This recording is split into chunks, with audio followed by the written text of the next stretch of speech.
Teka lang, medyo nagugulahan ako. Anong advantage at disadvantage o difference ng TRISEM sa dalawang semesters? I think dahil mas marami, mas ma-expedite or mas mapapabilis yung pagkakayari. Pero syempre, ang sagot ng mga guru dyan, sandali lang, hindi pa naman handa. Bakit hindi muna tayo mag-testing, di ba? O di kaya konti pang consolidation dahil kulang. At kaugnay nga niyan, ako ang mga guru may pinaplano rin. Mamaya, after ng turo nila, hindi pa tapos. Hindi sila magkakape hindi sila lalabas, hindi magmomol. Sila po ay magpoprotesta. Magpoprotesta dahil Para sa karagdagan o aumento sa sahod nila na 15,000 pesos. Kasi nga naman. Alam mo, matagal na laban na to eh. Oo.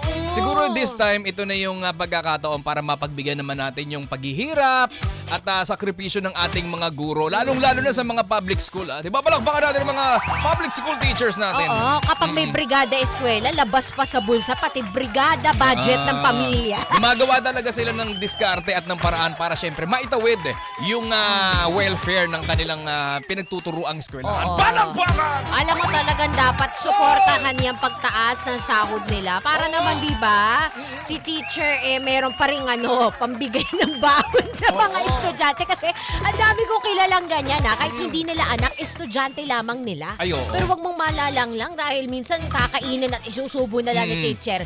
I-share pa yung ulam sa estudyante. Ayan. At shoutout din bukod sa mga dakila nating mga guro sa mga public schools, shoutout din sa mga merong separation anxiety. Naiyak ng iyak ay humiwalay kay mama at papa. Naiyak ka ng bata? Oo, meron akong si Punks. Anong ka nun? Level? Grade 1 ako.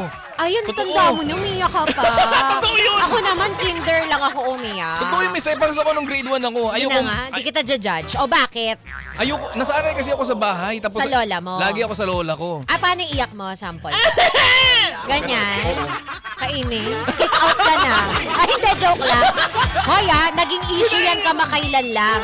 Na may isang vlogger na parang nainis, di ba, sa isang bata daw. Dahil siya ay iyak ng iyak at nagtatantrum sa bata. Excuse me, lahat tayo dumaan sa pagkabata, kaya yung inis mo na yan, isang tabi mo yan. Dahil kung ang tanda mo na at naiinis ka pa rin sa bata na gaga ng gaga, ikaw na ang may problema.